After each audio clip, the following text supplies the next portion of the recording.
Hello again, everyone. Welcome. You are now a part 2 of a 4-part series, which we first broadcast a couple of years ago. And we're helping you set up your new year for maximum success.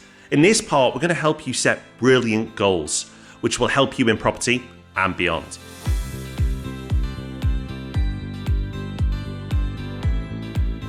Yes, welcome back to this very special mini-series where we're dedicating ourselves to making sure your property year is awesome. If you haven't listened to part 1 yet, that was all about figuring out where you are now. You'll find that in your podcast feed, so you can go back and listen. But today, as Rob said, we're talking about goals. And this is probably just about the most important topic there is. Because over the last 10 years that we've been involved in property full time, we've seen investors achieve incredible things, absolutely amazing, way beyond what we've done personally. But we've also seen a lot of people come in with a lot of enthusiasm, maybe make a little bit of progress, but then kind of fade away and not manage to get to the point where property has made a meaningful difference to their lives. And in almost every case, the difference is goals. It is. I personally started taking goal setting seriously back in 2008. I managed to dig out some of my old goals books from back then. And it's interesting to read back and see what I wanted to achieve back then and how I actually got on. And that's step 1. Is you have to write this down and do it properly. You can't just have some random goal in your head like I want to be rich or I want to retire early. First of all, it's not a very good goal, and we're going to explain why that's a really poor goal. But also, you need something to go back to and review and reflect. So let's give you a process that will help you set really good goals. So first of all, they have to be meaningful to you. So I want to be rich. Yeah, most people would probably want that. That's great. But what does that mean? Because what rich means to one person can mean something very different to somebody else. So what does that mean to you? So if that is your goal, what does it mean? Does it mean that you don't have to work anymore? Does it mean that you can do the work you love? Does it mean that you travel? Doesn't really matter. There is no right or wrong here. But if you have a finance-related goal, let it have meaning. The more meaningful it is, the more you can lock in and go through the tougher times to make it happen. By just saying I want to retire early or get rich, that's fine. But when it gets tough, will that be enough to keep you going? Whereas if you say, I want to retire early so I can spend more time with my children or my grandchildren, wherever your goal is, and that second part is trigger, the emotional part, that's what's going to get you through. So first of all, put something meaningful down. Ask yourself, what does that throwaway comment mean to me? What does it really mean to me? What does my life look like? And when you have that, then you could start to price it. Okay, so how much would that life cost me? So I want these things to happen. To have these things, it's going to cost X. And that might be a lump sum or a recurring amount coming in. It doesn't really matter, but have that number. Once you have that number, you have a start because you've got something meaningful and you've got a number to work towards. And that is a good starting place, but that's not enough. So how do you know if a goal is a good goal? Well, there's a framework that you can test it against. You might have heard of it. It's called SMART. We've been talking about this for literally 10 years, but it's every bit as relevant today because it provides a test to see if your goal stands up. So the S stands for specific, and this is where I want to be rich would fail. What exactly do you want to do? And this doesn't have to be what you want to do in property because there are different ways of getting there, but what do you want for your life? This is harder than it seems. Actually knowing what you want with a degree of specificity is not straightforward for most people. So give yourself the time to really work this out because it really is what everything else hinges on. The M is for measurable. So how will you know if you've set the goal? Again, this is where I want to be rich fails because how will you know when you're rich? In reality, every time you get more, your definition of rich will move further away.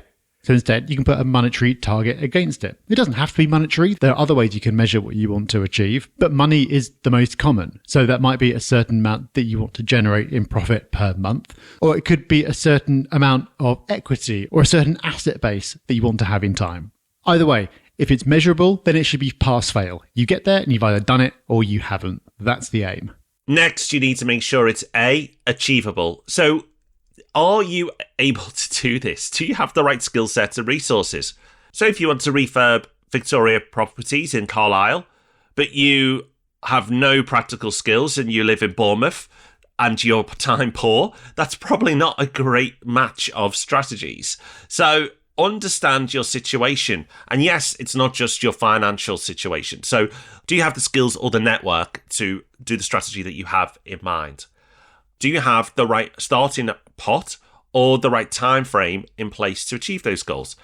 I've had many people sit in front of me over the years, and it's many, many years, who've been very good at doing this. But a surprisingly high number are not good at this. People will come to me and say, I've got £40,000 and I want to retire in 4 years. Now, unless the amount you retire on is very, very small, it's not going to happen.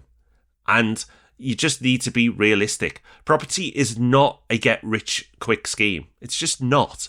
If you need to understand what is and isn't possible, speak to other property investors who've been there and done it. Speak to the team at Property Hub Invest. You don't have to work with them, but at least inquire what is and isn't possible with them. If you're interested, go to propertyhub.net/invest. But make sure you get a goal that is possible. Stretching, absolutely. You want something that will stretch you and push you, but achievable. Property Hub Invest is our business that sits behind the podcast, and it's not for everyone. But if you're short of time and you want someone to help you build your portfolio using the same strategy that we talk about on this podcast, then it could just be for you. And it's how I've acquired all my properties for years now. The great news is you can find out if it's right for you by sitting down for a completely free one-on-one strategy meeting with a member of our team. So at the very least, you'll go away with way more knowledge and it will have cost you nothing at all. You can find out more and book that in by going to propertyhub.net/invest. Next, you need to make sure it's relevant. Do those goals align with the people you're going to do this with? So if you're flying solo, then great. But if you have a significant other in your life and this is going to really impact them, then do your goals align? Do you have the right goals? Is it relevant? Are you hoping to save for a deposit, but they're hoping for that big blowout holiday? Doesn't mean that's wrong, but you've got to find some alignment there. And will buying a buy-to-let property actually get you closer to where you want to get to? You've got to make sure. So going back through your goals, saying, okay, if I do this, is it the relevant? Is it the right thing? Is it going to get me closer to where I need to get to? And the final step, which is time. Putting a deadline on this is super important. Yes, and this really ties in with achievable, because anything's achievable given an infinite amount of time. But realistically, you're going to have a deadline. You need some kind of deadline, otherwise nothing ever gets done. It's like your homework. You always did it the night before. Well, maybe that was just me. But putting a time against it and making sure that that time is suitable for what you want to achieve is super important. So can you have a property portfolio worth £1 million in a year's time? A few people will be able to, because they'll be starting with a lot of cash.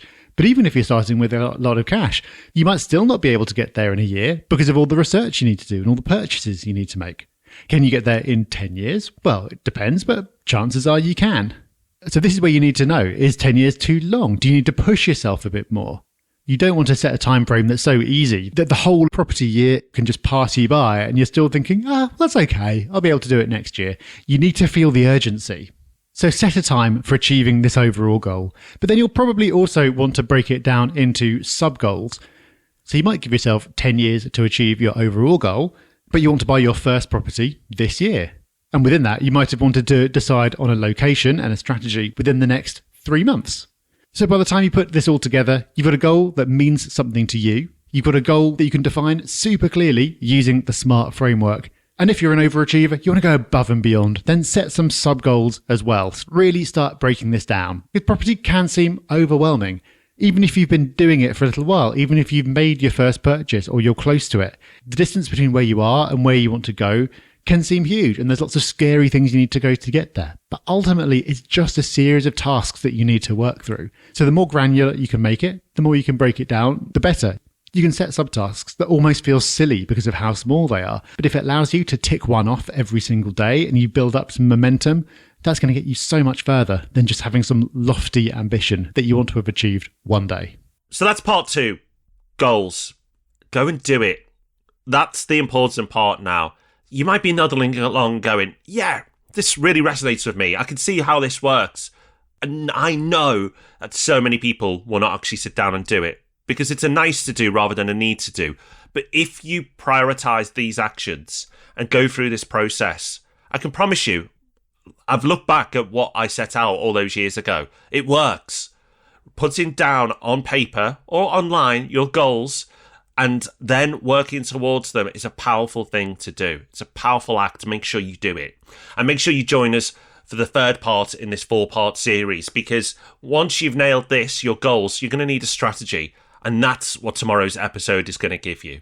If you haven't subscribed to the podcast yet, make sure you do. It's super simple. You can do it however you listen to this podcast. There'll be a button there to make sure you never miss another episode. And also make sure you follow that up with subscribing to our YouTube channel as well.